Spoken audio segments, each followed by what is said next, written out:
Do I never keep? Thank you, Judge.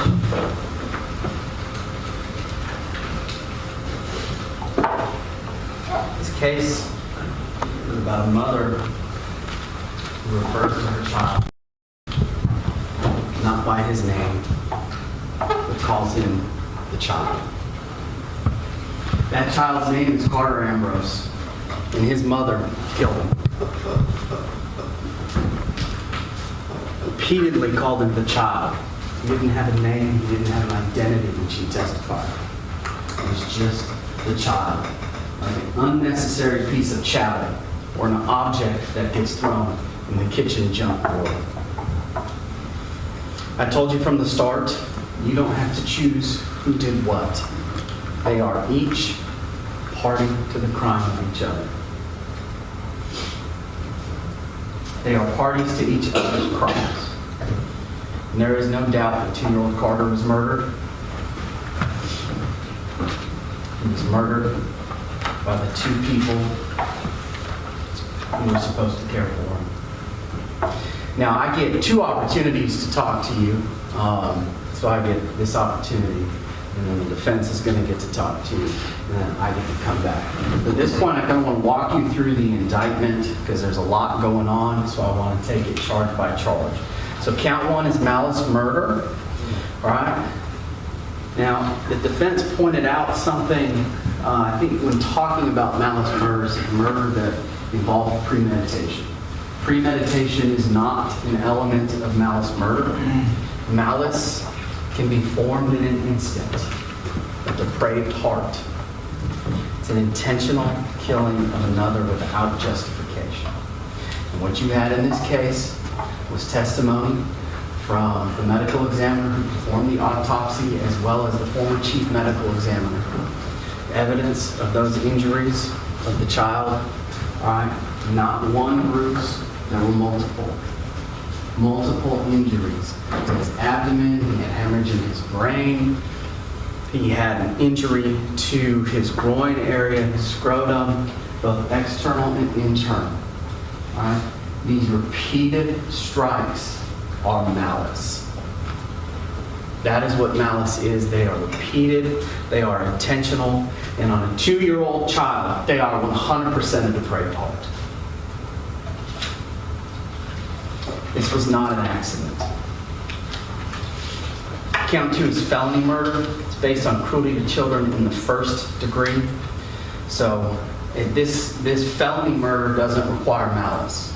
All it requires is the intentional committal of cruelty to children in the 1st degree, which then caused the death of Carter. All right? Cruelty to children in the 1st degree is the intentional infliction of pain on a child under the age of 18. It caused the death of Carter Ambrose. Again, the injuries, the repeated blows on that child. Count 3 is the cruelty to children in the 1st degree count. Intentionally causes cruel physical pain to a child under the age of 18. Count 4 is felony murder. This is based on aggravated assault. An object which, when used offensively, is likely to result in serious bodily injury or death, caused the death of Carter Ambrose. All right, now in that indictment, and I didn't hide this from you from the beginning, the exact nature of the object being unknown to the grand jurors. And I told you I didn't hide the ball from you. You're going to have some questions. You may have some questions. What object was used? All right, all it has to be is an object, and you look at the nature of the object, how it was used, whether it's a baseball bat or a fist, all right, likely to result in serious bodily injury or death. Count 5 is the aggravated assault, which underlines the felony murder that I just outlined for you. Count 6 is murder in the 2nd degree. Murder in the 2nd degree is based on a negligence theory. Again, malice is not required. The only count that malice is required is the malice murder. Murder 2 does not. It operates differently. It's a negligence standard. All right. So here, the negligence caused cruel and excessive physical pain to Carter. And he has a lacerated liver and has been sick all weekend, and nobody gets him medical attention. That is the negligence. He should have gone to the doctor before Tuesday.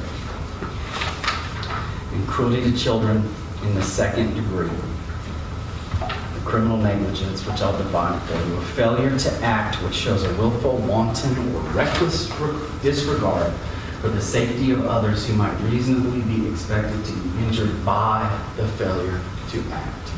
As the moments, as the hours ticked by, Carter slowly died. So remember the timeline. His time of death was November 17th, 2020. It was in the mid-morning.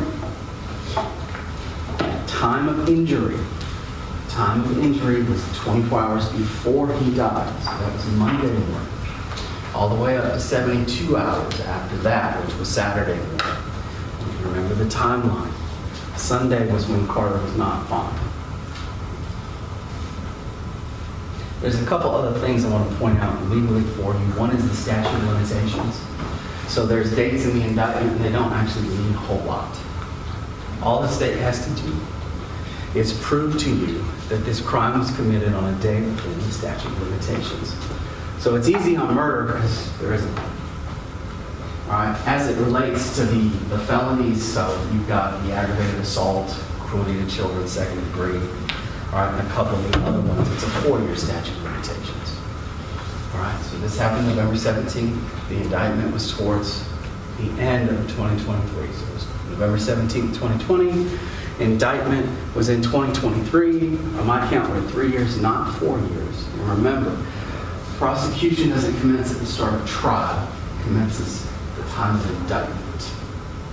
So this indictment, regardless of the time frame complaining, was return timely. Other issue that I want to point out, and I don't know, it really hasn't come up at this point or not, but the judge is going to read a bunch of the law to you, and in that is venue. You have to try a case where the crime is committed, usually. So in this case, the injury was inflicted in the apartment in Houston County. You were wondering why we kept asking, is that in Houston County? Because that is an element of the crime that the state has to prove. Right? This apartment complex is in Houston County. That is where Carter was from Saturday evening all the way until he was rushed to the hospital. During that whole time frame, it's all in Houston County. So I don't want you to get caught up by that.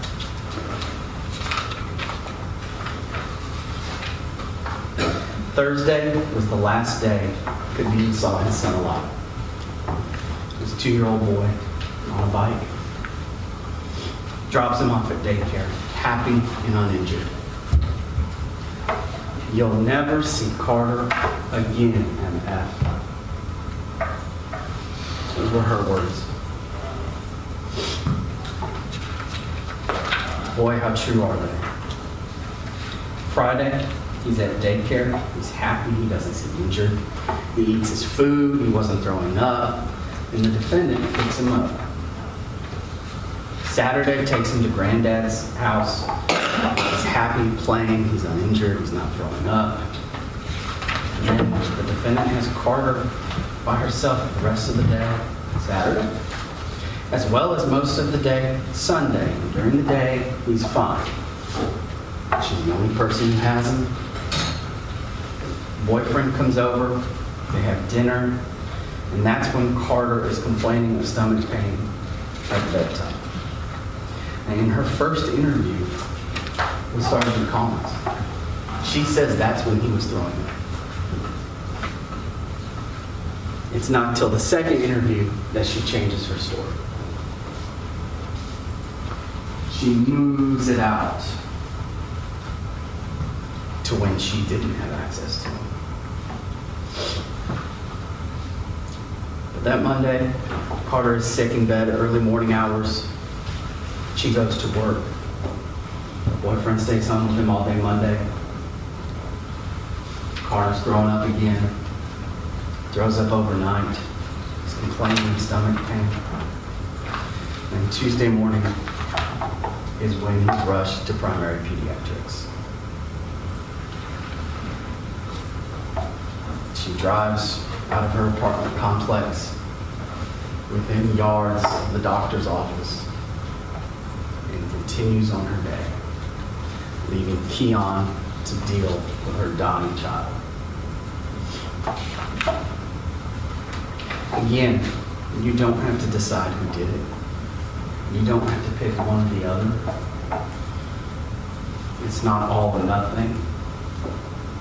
All right? These two people had access to this child when he was symptomatically on duty. Everybody else who came into contact with this child leading up to Saturday evening said that was happening. He wasn't throwing up.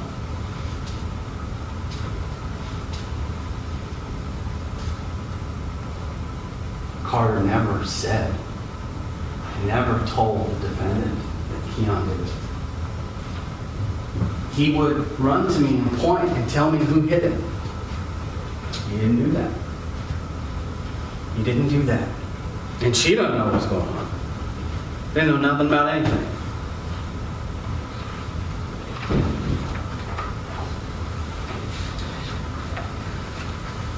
She is not particularly worthy of belief. She changes her story. After the fact, she's making up reasons for how it happened. She's bringing up that he fell, maybe off the couch or the bed, fell in the bed, rolled back and hit his head. She's asking about CPR when Lieutenant Meadows is talking to her. There's a lot to do about asthma, underlying conditions. He was sickly. You heard those medical examiners. There was no underlying disease. His lungs looked fine. What he had was a 2-inch tear of his liver brought on by blunt force in the back.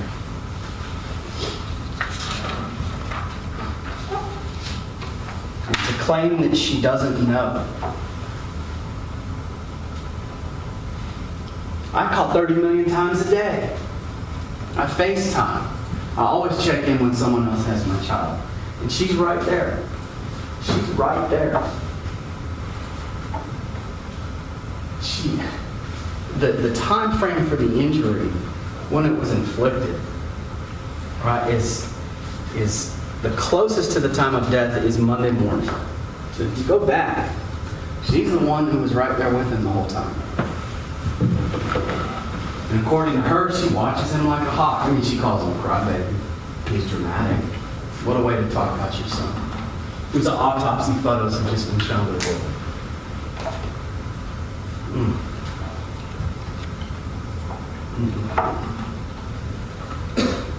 You'll never see Carter again. And then, once the injury's been inflicted, she calls Kadeem. Because he's EMS. And he doesn't come get the child. Boy, does he regret that. I can't imagine having to carry that guilt. I cannot imagine.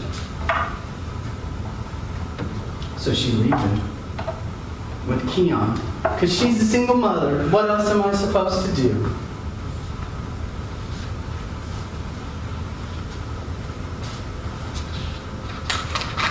Lets him deal with the problem.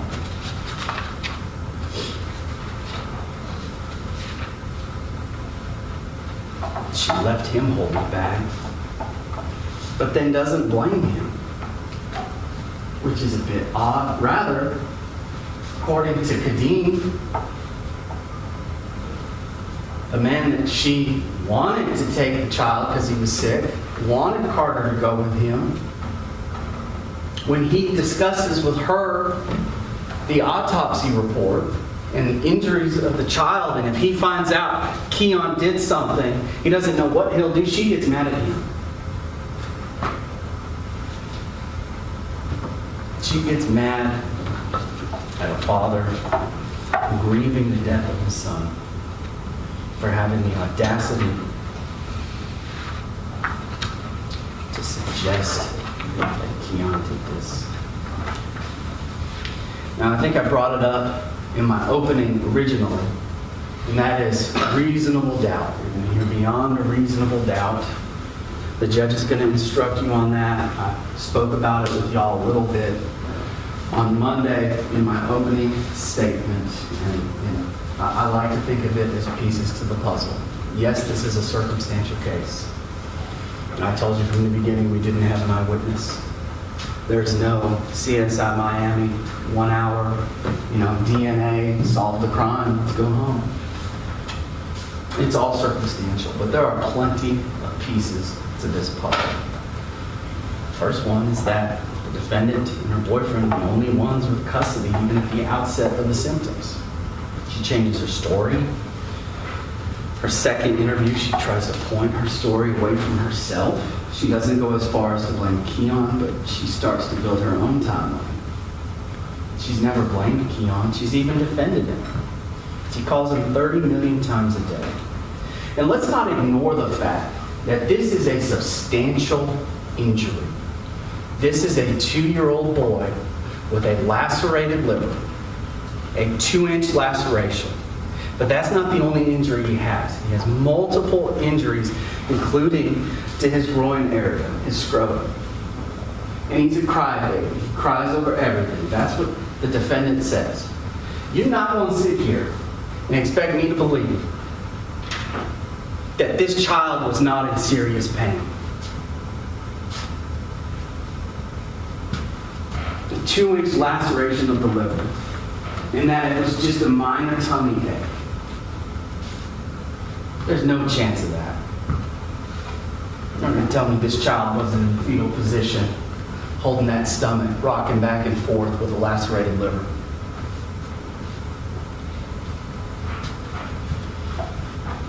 And that's why Kadeem couldn't see his child. That's why he couldn't FaceTime or talk to that boy. Because remember, she's mad, she blocks him. He said it happens sometimes, but she's never refused him access to the child until the weekend his liver is lacerated.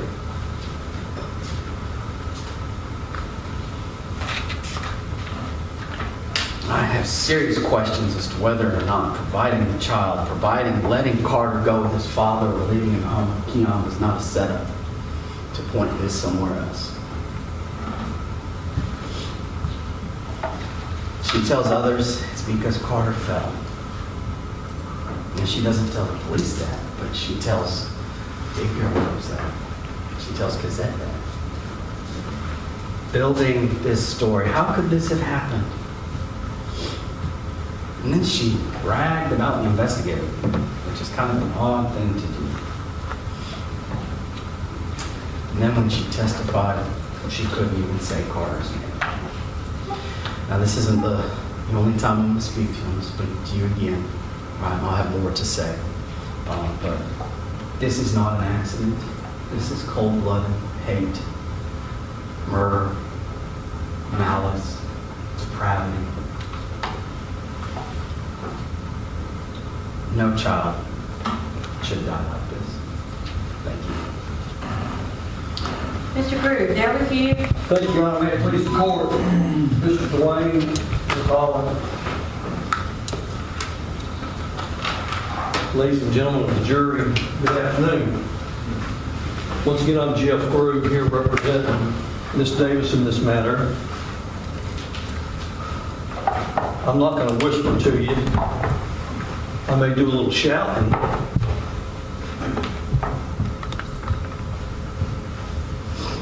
But I want everyone to hear what I have to say about this.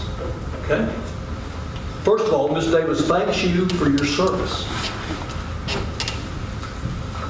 She understands how traumatic a case this really is.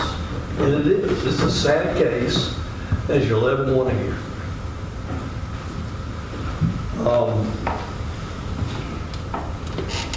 I'm going to talk to you for a bit, and Mr. Dwayne can come back up, and I don't have a chance to say anything else too. This is it for me. After Mr. Dwayne finishes the next time, then the judge will instruct you as to what the law is. And it's very important that you listen to what the law is. They're called jury instructions. And the judge is going to talk to you, about what the law is, and I may go over some of that with you. But what I want you to first understand, or to also understand, is you will have a copy of the indictment with you, where you yourself will get to read the indictment. Of course, the judge has read it, and we've heard all about it, and it's important. It's important that you pay close attention to the language of all the counts in the indictment. First of all, understand, and I'm glad Mr. Dwayne mentioned that the statute of limitations on some offenses is 4 years. As we know, this offense, the child died, Carter died, on November the 17th of 2020. That's when COVID was going on, if you remember. Okay.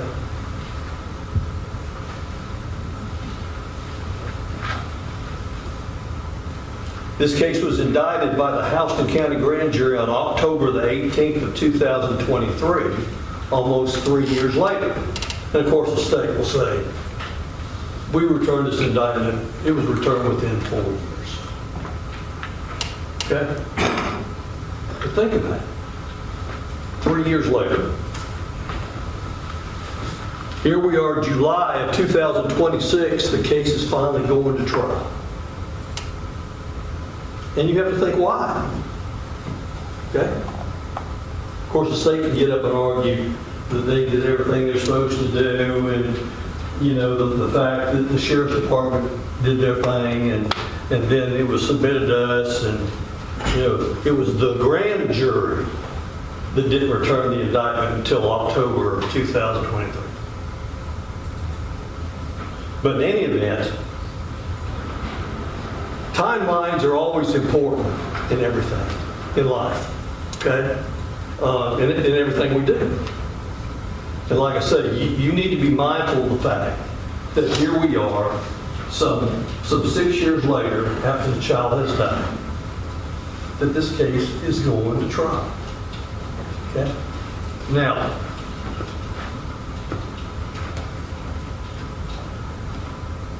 you'll have this indictment, and I want you to read over it. Read over it carefully. And the state has to prove all of these charges against Ms. Davis beyond a reasonable doubt. And that's part of what the judge will explain to you, is what does reasonable doubt mean? What does it mean? And the judge will tell you what that means. She's not going to tell you that it means down to a specific number or to a mathematical certainty. She will tell you as reasonable doubt means exactly the type of evidence that you need to consider when making your decision as to whether or not the state has proved each and every essential element of each crime charged beyond a reasonable doubt. All I ask you to do is, of course, you've heard the evidence, just follow what the judge tells you. Just follow what she says. And she will tell you what the law is. The first charge, as Mr. Dwayne has said, deals with malice murder, malice aforethought. And I think Mr. Dwayne was, I guess he was saying, when he was telling you that my client beat this child to death. Beat this child to death. And the judge will explain to you what malice aforethought means. She'll explain that to you. But that's what the state is alleged in count 1, that Miss Davis beat her own child to death.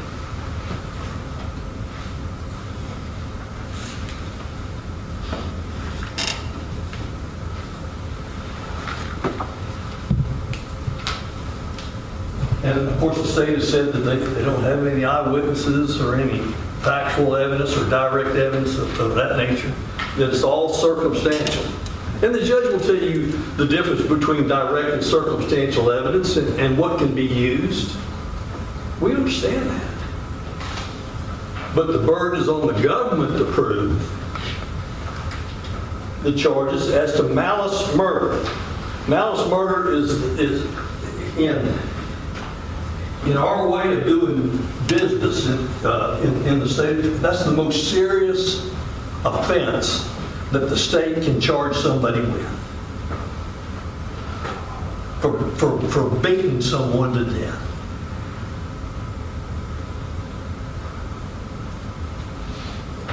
I mean, you see malice murder in cases where someone's been shot or been pistol whipped, or I mean, and the state has said that they have no theory on what sort of weapon there was. Not that they have to, but they don't have that. So, I guess, I mean, you've seen Miss Davis in trial this week, and you've seen her testifying, and they're saying that either she did it maliciously, with malice aforethought, or, and they've also got Keon Benton charged with the same thing. He's not here. He's not here. Of course, they're being tried separate, but if he was there when this happened, then why is he not here to testify against Miss Davis? Because it didn't happen.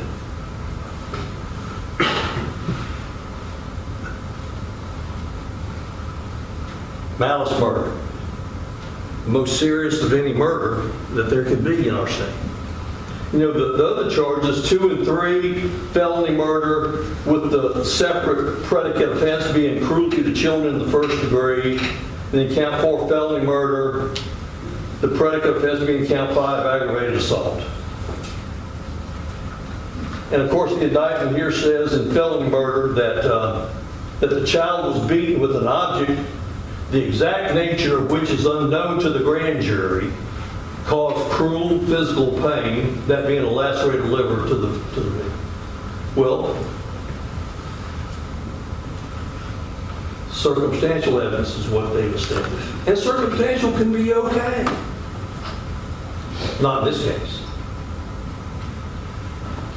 Aggravated assault being circumstantial evidence that the child was struck by an object unknown to the grand jury. Okay.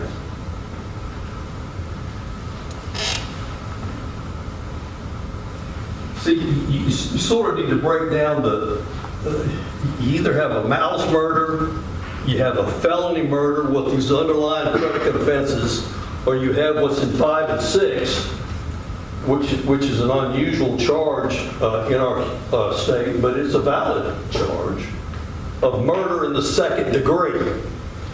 And you'll need to read the indictment on this one, that murder in the second degree occurs irrespective of malice, meaning there doesn't have to be malice. You have to show, or the state has to show, that they have established that the child suffered cruel physical pain by the failure of the mother to seek immediate medical attention. There has to be criminal negligence there. Criminal negligence. In other words, I mean, the state said something about wanton disregard or just, not just failure to act, but intended to act that way. And I submit to you, ladies and gentlemen of the jury, that they have not done that. They have not done that. I mean, I'm telling you, Miss Davis is guilty of nothing. Now, once again, the burden of proof is always on the government to prove these charges, all of these charges, beyond a reasonable doubt.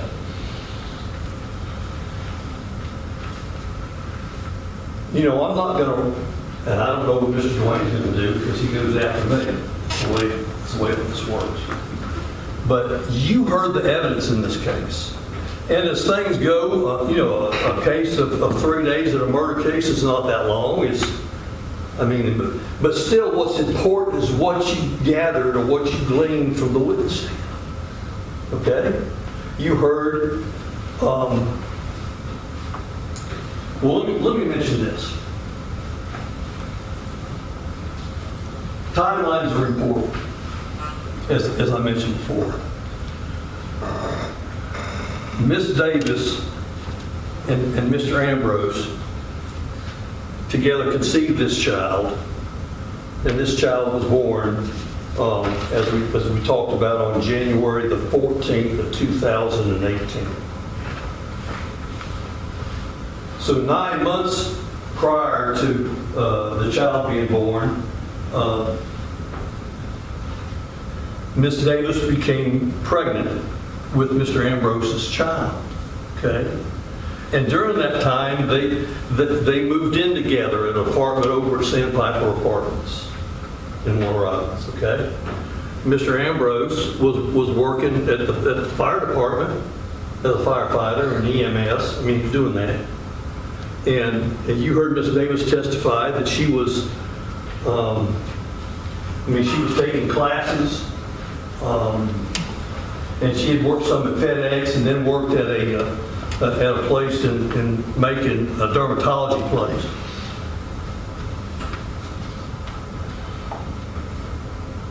And that the child was born January, like I say, January the 14th of 2018, while they were still living in Sandpiper Apartments.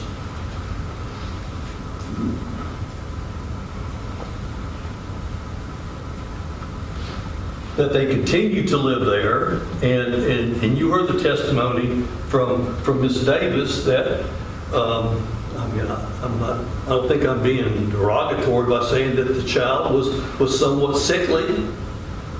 Okay? I mean, there's some things that we've said about sickly, and the state wants to be critical of Ms. Davis because she called her child a crybaby. I mean, so what?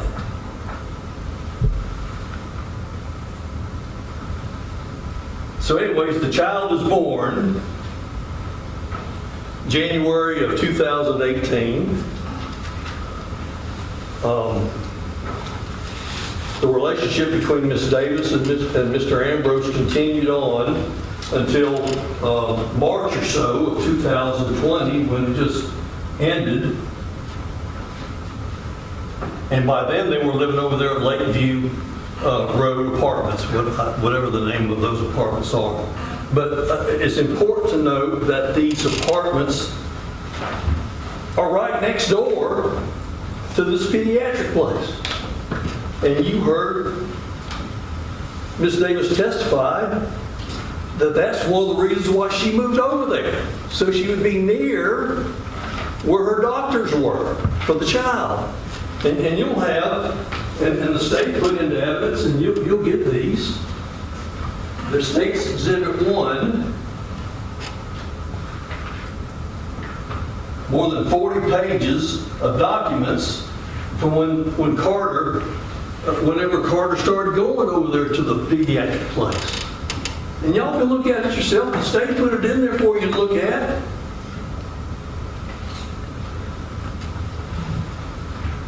I mean, Miss Davis isn't in being disingenuous or dishonest with you by saying that she was over there at the doctor's office quite a bit.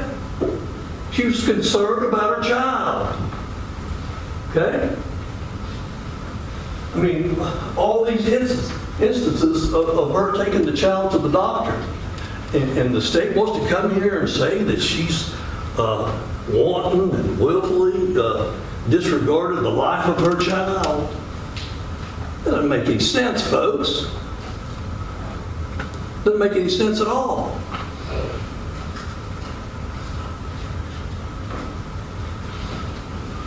Now,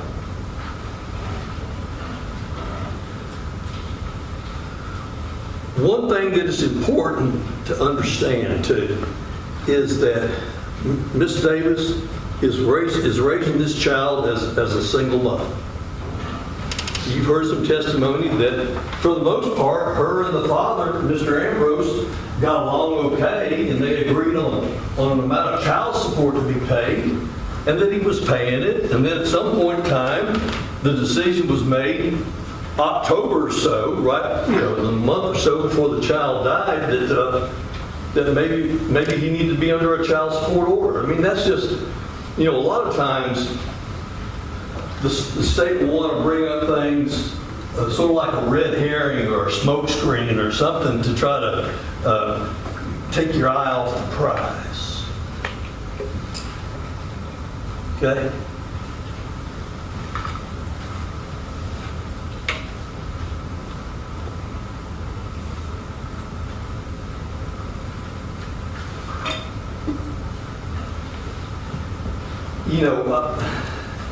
And you can take it for whatever it's worth, any sort of problems that Ms. Davis and Mr. Ambrose were having with each other, in the day or so before the child died. You can do whatever you want to with that, okay?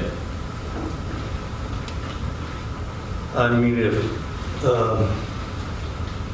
there's some reference to a text that was sent by Ms. Davis, and the F word was used. Okay, we've never heard that before.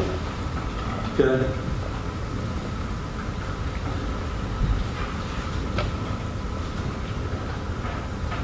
I mean, I guess that makes Ms. Davis the worst person in the world to use the F word in a communication with the father of the child.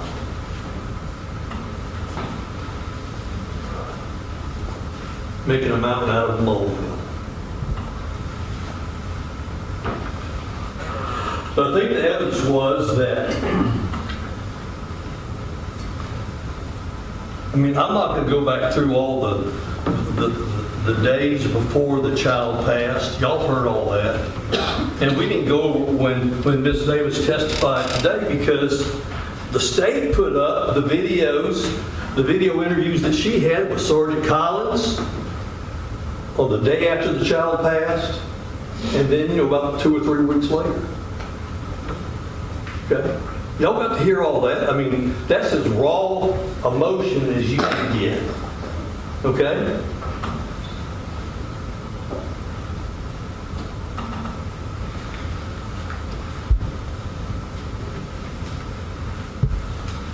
And I guess the state's going to say that she was just putting on or making it up, that she didn't care about her child, and therefore the indifference or the criminal negligence, therefore at least murder in the second degree. And folks, that's for you to decide, not for me to decide, not for what Mr. Dwayne said. See, what I say is not evidence. What he says is not evidence. You have to decide the facts. And the truth, we'll never know what the truth is. No one will ever know what the truth is.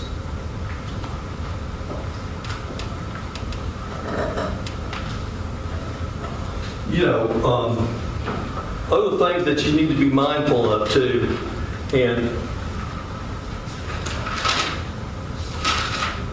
I appreciate the attention. The set of facts in this case is just different. You heard that Ms. Davis, in her job, she worked for the Central Georgia Technical College, and she was assigned or sent to different high schools in the area to help them with their computer science classes. Okay? And you heard her testimony that she received a bachelor's degree from Mercer and also a master's degree from Mercer. Okay.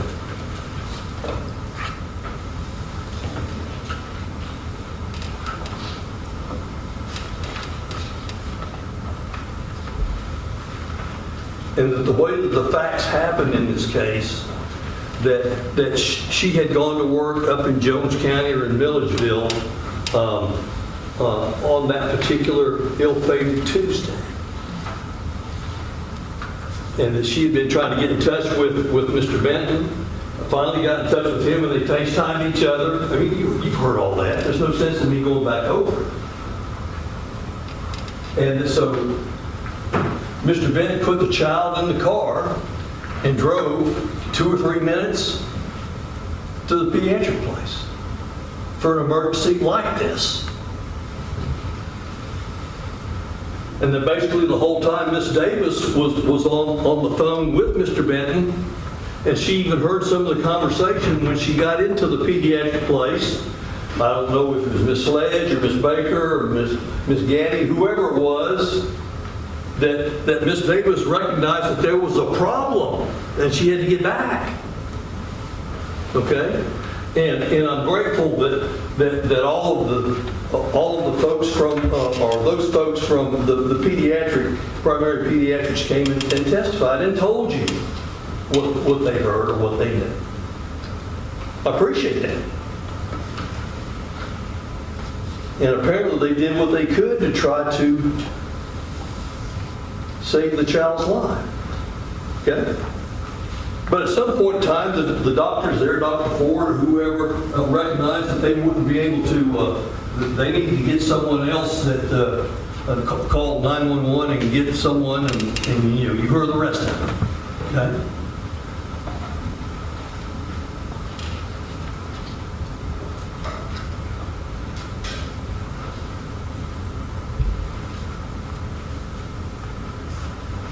And like I say, you also heard from Lisa James, who was over at the Peach County Emergency Room, and she testified that the child was unresponsive. And she said what she observed. And you can remember for yourself what she observed. And also the others that testified from the pediatric place, what they observed. But once again, you'll have all the documents from the place for way on back, when the child first started needing medical treatment. Okay? Now,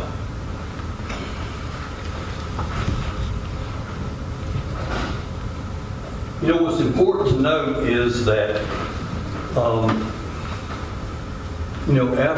after Carter had passed,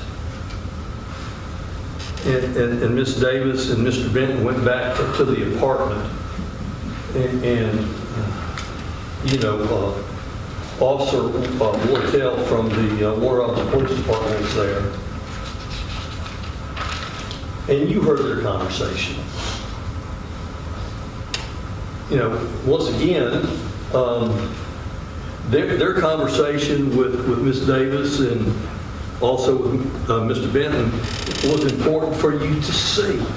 Once again, raw emotion at its highest. Okay?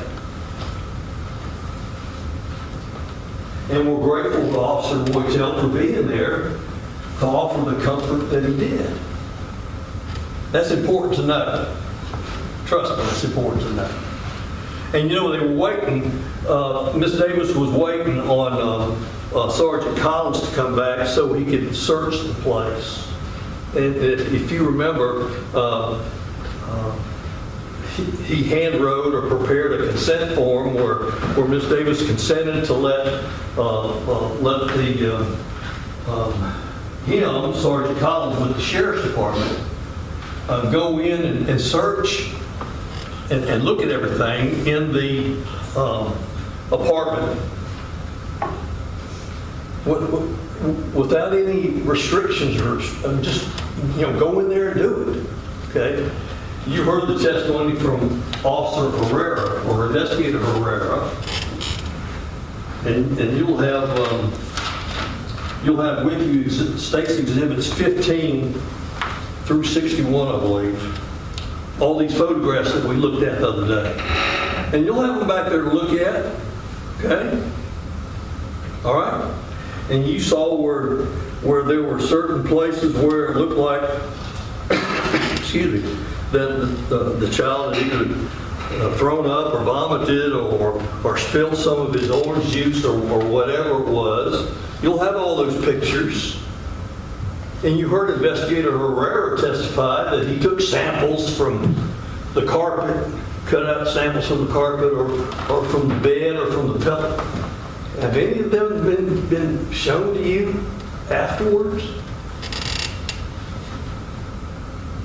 Folks, after Investigator Herrera took all that information, or all those samples, or whatever it was, he took them back to the Warner Robins Police Department, put them in a vault, and nothing was ever done with them. And what does that matter? Well, I mean, if you're investigating a case from law enforcement and you're getting a pile of stuff to look at to see as to whether or not there's blood there or if there's actually, I mean, to determine what you find, then do something with it. Did they ever submit anything to the GBI? No, they didn't. You heard Sergeant Collins testify that he left in February. He didn't do anything with any of that. And Lieutenant Meadows testified he didn't do anything with it. Well, who else would do something with it? Now, Mr. Dwayne said that there's been some things that have been a little odd. That was odd. You go to all that trouble, 2, 3, 4 hours, however long Investigator Herrera was there and collected all this stuff, and then didn't do anything with it.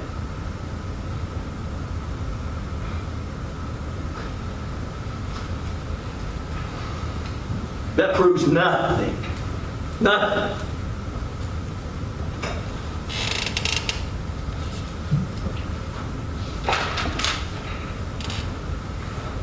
Proves nothing. You know, and like I say, folks, you can look at these pictures, and of course they're just duplications. You saw one from one angle, one from another, and one that had something that was like a measuring stick or something. You got to figure out if it means anything or just a waste of time.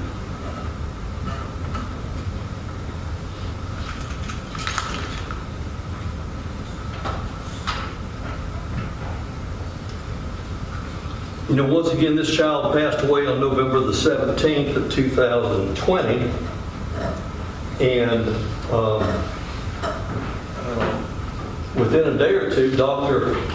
Brown, who granted is part-time and lives in Ohio and comes down here periodically to do autopsies, did the autopsy and gave a report, and he testified as to his report. Okay?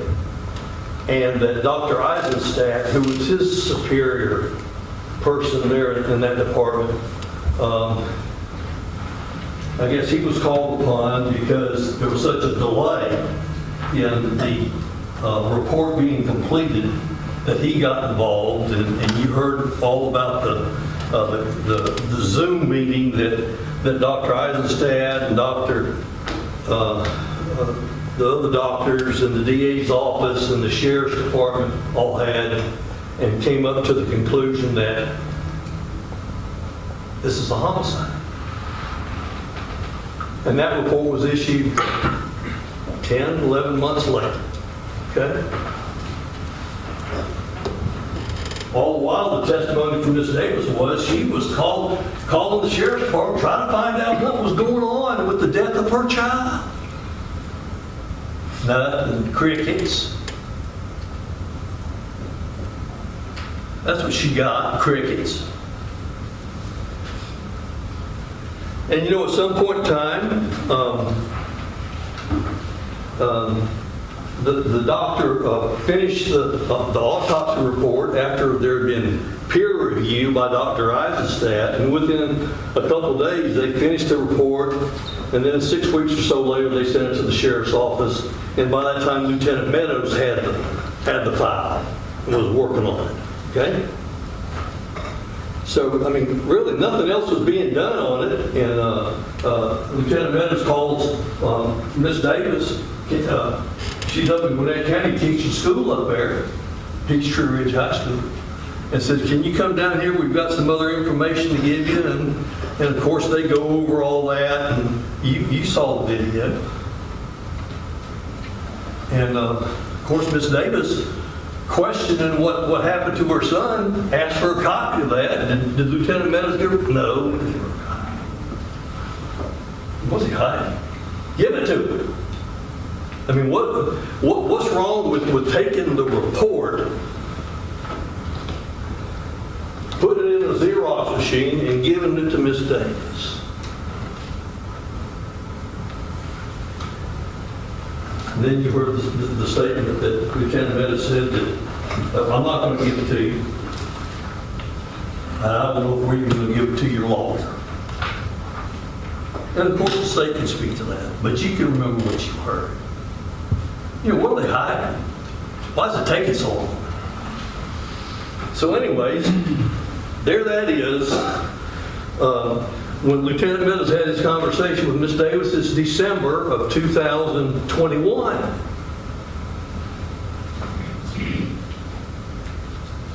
I guess Lieutenant Meadows sends everything to the district attorney's office, and that case is there for 2 years before it gets indicted by the grand jury. And the state may say, no harm, no foul. I mean, the whole time you've got a grieving mother here, and I think we can all agree that people grieve in a different way. I'm not going to make fun of anybody for grieving the way that they grieve. But here it is basically 3 years after the child dies, the case gets indicted by the grand jury, and Miss Davis gets arrested then. 3 years. October or so of 2023. Here we are almost another 3 years later when we get here. Okay? And the state would have you believe, don't worry about it, nothing to it. Folks, there is something to it. That's for you to decide if that's something that you'll tolerate as citizens of this county. Once again, the burden of proof is always on the government to prove the charges beyond a reasonable doubt. Okay? And I don't mean to bore you with what I'm saying. Okay?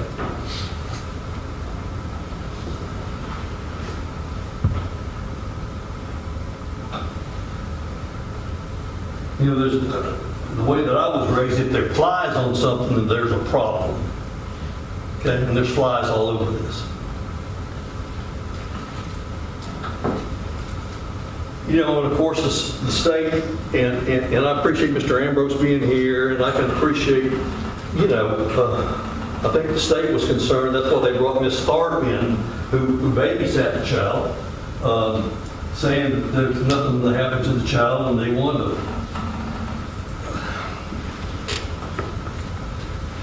You know, the Dr. Eisenstadt and other doctors say that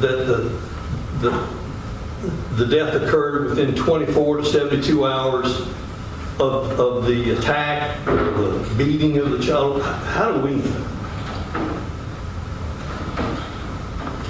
I mean, there's no way,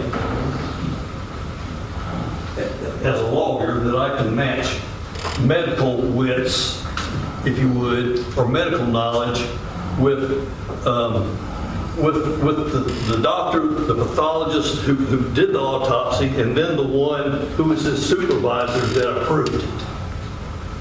How can I match which of that? I'm just asking simple questions and making simple statements.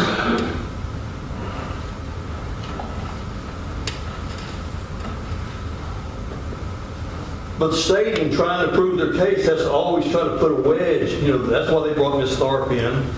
And bringing all this up about, I mean, you know, what is, I mean, Miss Davis is grateful that Miss Tharp made a pillow with the child's picture on it or a t-shirt or something. She's grateful for that. But why make it into something that it's not?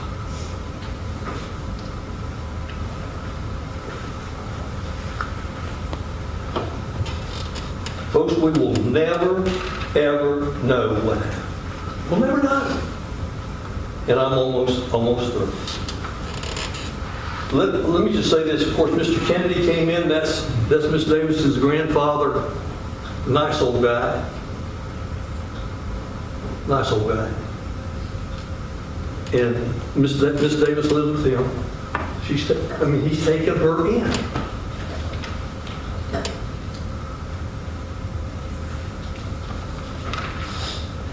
But you know, I mean, it's been 5.5, 6 years that his grandson has died.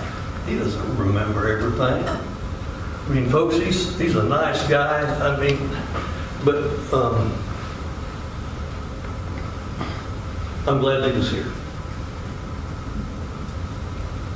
You know, once again, after all that you heard from the police officers in this, and you can take whatever you want to determine the guilt or innocence of Miss Davis. I mean, we understand what Heath Collins had to say. He had the case, and he worked it pretty strong, I guess, for a couple, 2 or 3 months, and then he left. And I submit to you, the case just sort of sat there.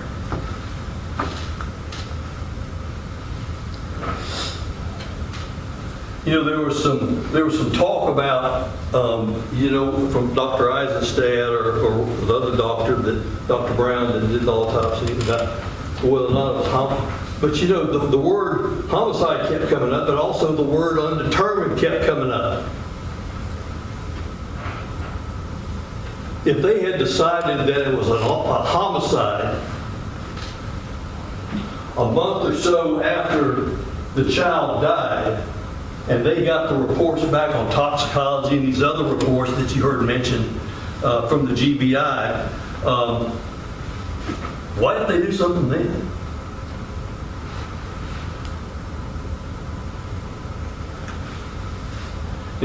Sergeant Collins leaves, Lieutenant Meadows picks it up, and really nothing is done with it until the Sheriff's Department says they're waiting for a final autopsy report. Okay. I think we've all been around a little bit and know when someone's trying to pass the buck from one to the other. Okay? So anyways, the decision is made, as I mentioned before, and I'm going to be finishing in just a short bit, Jenny, that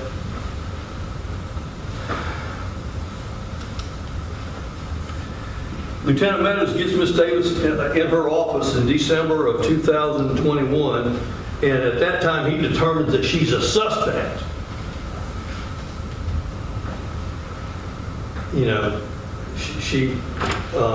But he takes a statement from her, doesn't give her Miranda rights or anything, because she's not in custody.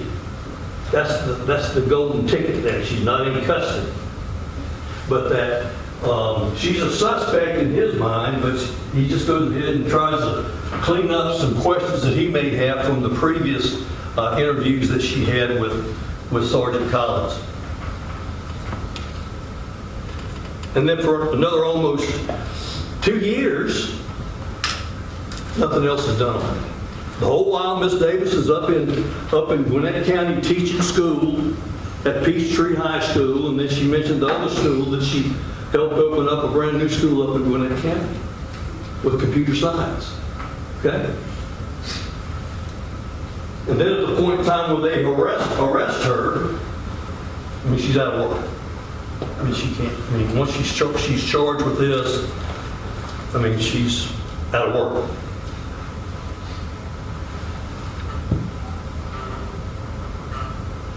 And so she's waiting.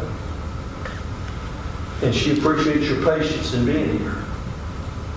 She appreciates the attention that you've given to her in this case. And like I say, if there's anything that I've done that upset, hold that against me. Don't hold it against her. I'm just trying to help her the best I know how. I'm getting ready to sit down, and the district attorney's going to get to come up, and I don't know how much longer he's going to go,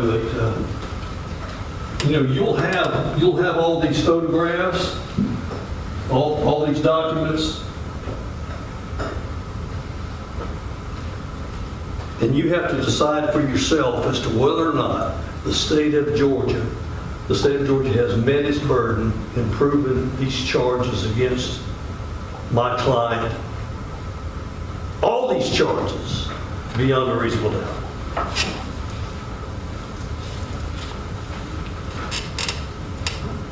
If they haven't, then she should be found not guilty or acquitted of these charges. It's sad that this child is gone. Miss Davis' only child. Okay? I'm going to leave you with this one thing. I've tried cases down here for a long time, and I always tell people that don't leave your good common horse sense at those doors when you come through to serve. The judge is going to give you the law. You heard what the state has put up. You've heard Ms. Davis, and she's testified. But use your own sense in making a decision about this. Follow the law, follow the facts, and when you get back there, we would ask you to find Ms. Davis not guilty of these charges. And we thank you for your time. Mr. Dwayne, who would you?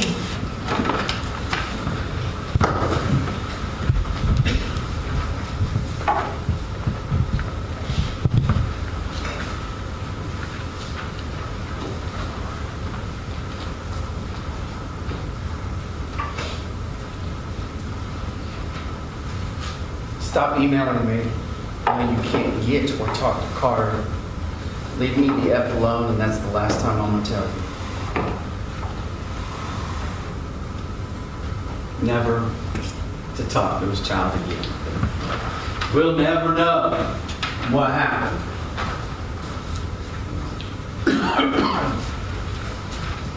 Is that really true?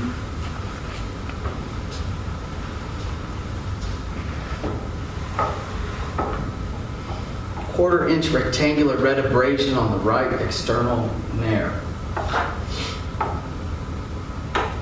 Quarter-inch square red abrasion on the lateral aspect of the right upper lip. 1/8 inch irregular red abrasion on the lateral aspect of the left upper lip. Oblong red contusion to his cheek.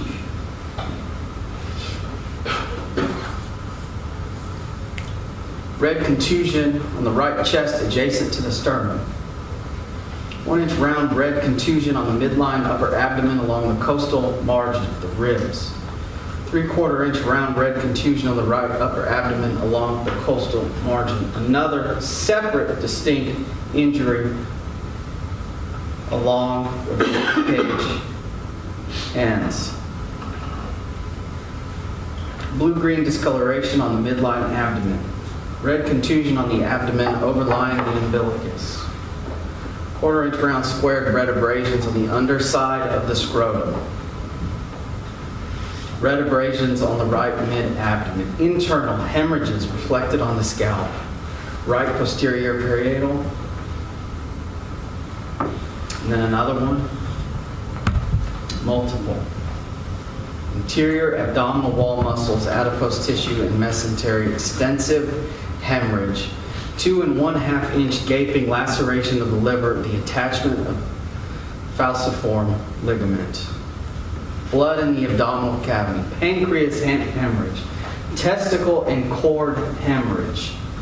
Patchy serosol congestion hemorrhage on the small intestine.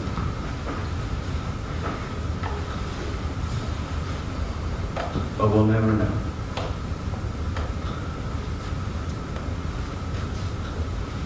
The medical examiners told you exactly what you needed to know.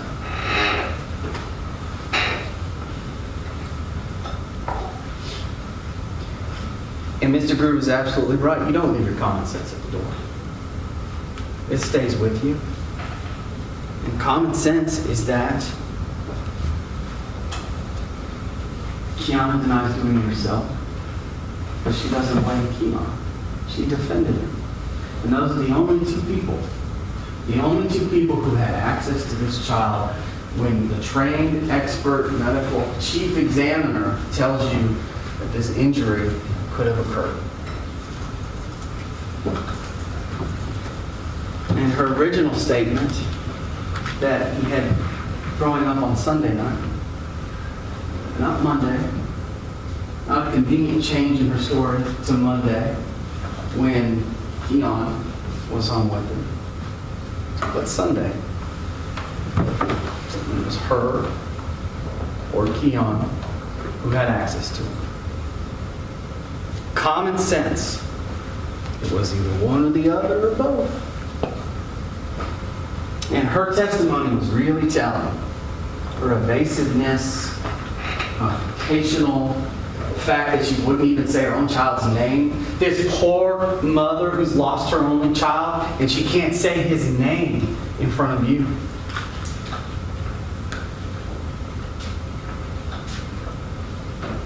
She just didn't know.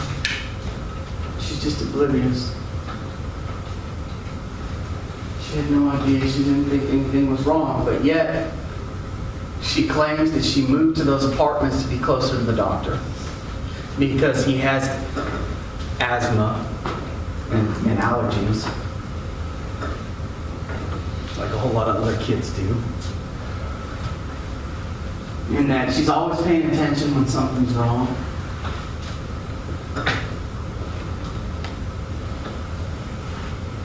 And then she calls 30 million times a day. All of that vanished that weekend.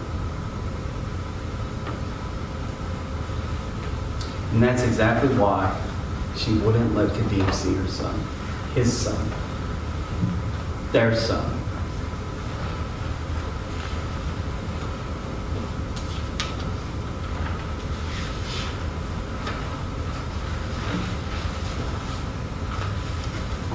Now, it has become apparent to me that the defendant's main argument as to why she didn't do this is because she's had to wait too long.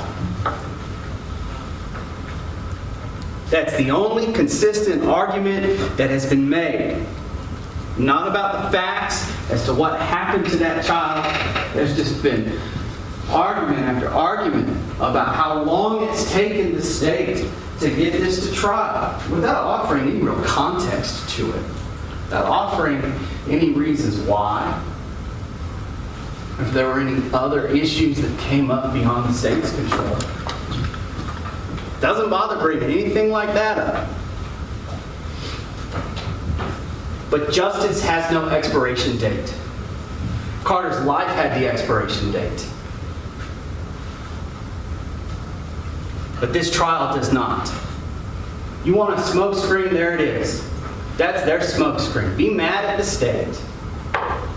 Don't be mad at the two people who had custody of this child when he suffered a 2-inch laceration to his liver. Don't pay attention to that. It just took too long. That's not even what the law says. Reasonable doubt. The judge is going to tell you it's not a fanciful doubt. It's not to a mathematical degree of certainty that the state has to prove this. All right, this is where your common sense comes into play. You did bring up motive. The state doesn't have to prove a motive. It's not a legal requirement. It is not a legal requirement that the state prove motive, or premeditation for that matter.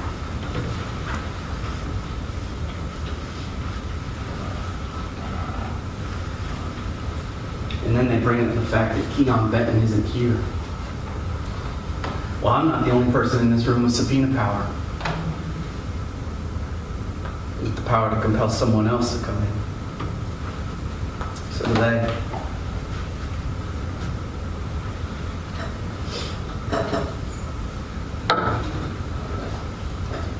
Don't know the weapon.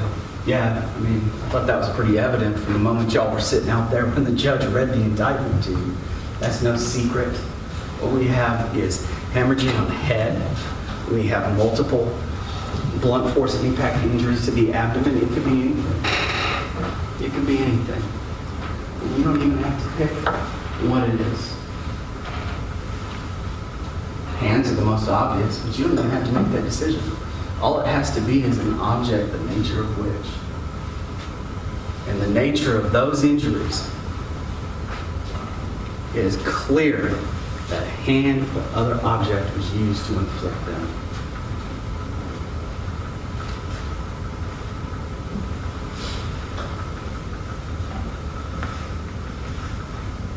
This defense argues murder too is weird. No, not really. Not if you think about it. Not if you think about what duty a parent has to their child. Their 2-year-old child. I'm not sure if there's legal duties as it relates to, children who are 30, but a 2-year-old who relies on his mother for protection. A woman who claims that she moved close to the doctor's office, who said that throwing up in his sleep was a red flag or it was abnormal. But then in the same breath said she didn't think anything of it while she was lying to y'all instead. A woman who took her child to the pediatrician all the time, who had him hospitalized, who watched his allergies, who gave him his breathing treatments when he needed. The absence, random, of her give a damn is telling.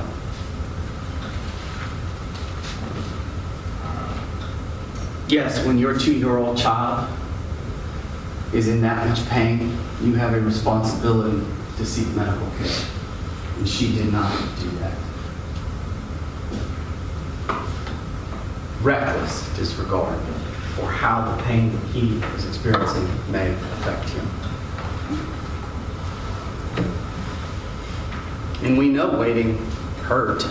We heard that testimony from the medical examiner. It hurt bad. I think it hurt a lot worse than she was saying. I don't think there's any way he was letting on that this was just a little stomachache. And that caused pain and pain and more pain until he died. Whether or not you want to pick a winner and a loser, who did this, who didn't, other than Carter, who's the victim here and who's not? Whether or not she actually knew or didn't know. At a minimum, she's guilty of murder in the 2nd degree for not performing her basic duty as a mother. Feed them, give them some clothes. They don't have to be nice. Put some kind of shelter around them. Give them some medical care.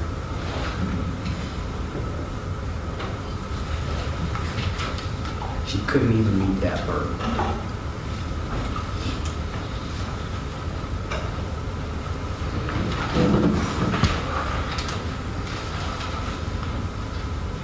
But poor her, single mother, as though Kadeem was not an active father in this little boy's life. He didn't abandon her. Didn't cut ties. He wanted to be involved in his child's life. She took that from him.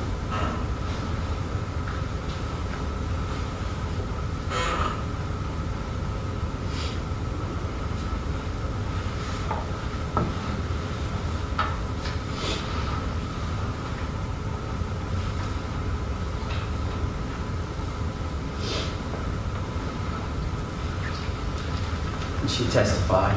She lied. She lied. Asked her if she tried to get a new phone shortly after this. She said no. And then we went through pages of her trying to get her new phone. Records that she herself identified right after this happened.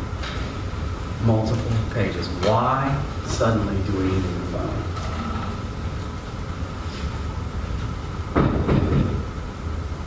To conceal. Why brag about the fact to Miss Shirley that the original investigator is no longer on the case? And she's calling. She wants more info. More info. She's worried about herself. She knew that the arrow pointed to 2 people, and she was one of them. She's terrified that the state may come down on her.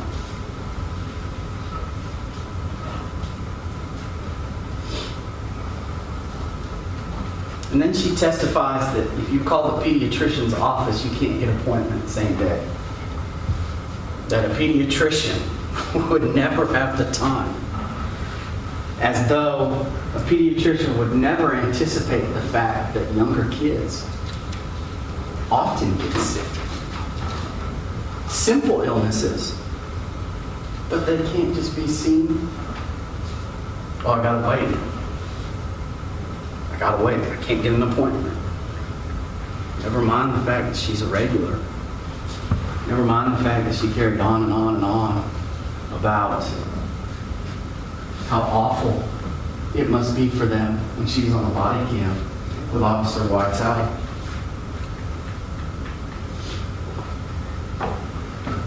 She didn't even make an effort.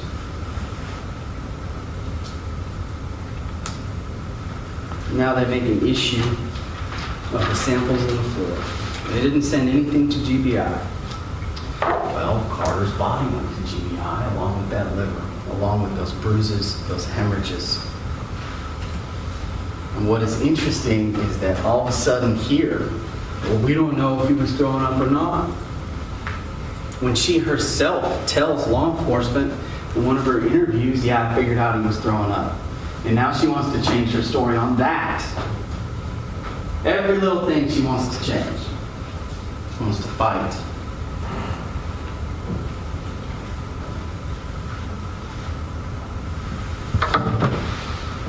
The question here isn't whether or not you tolerate how long you came to trial. The question is whether or not you tolerate a 2-year-old boy being murdered. That's the question. And you've heard quite a bit of testimony. All right, and remember, testimony is evidence. You heard about what was overheard by the primary pediatrics people. Don't worry about that. Just get here. Or I should have brought him when you told me to. Not sure why Mom is telling somebody else who's not the biological father.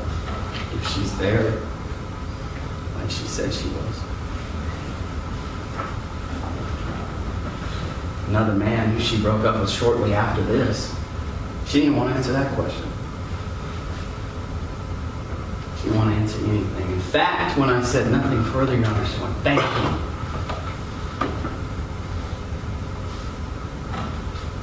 A grieving mother.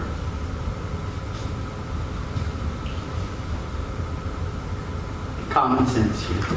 Two people had access to this child. And she says she didn't do it and that Kianna didn't do it. Common sense tells you that statement makes no sense. They were hiding, covering up. Covering up. Whether she hit that child, whether he hit that child, at this point, it doesn't matter because one of them did it or both of them did it. But now we have to cover up. She wants you to believe that she's such a good mother that she calls all these times a day. She always checks in. She drives from the office at lunch to get, to check on Carter while he's there. And yet she's got no idea. No idea. Ladies and gentlemen, there are plenty of pieces to this puzzle for you to see that she is 100% guilty of malice murder, of felony murder, and murder in the second degree. Thank you.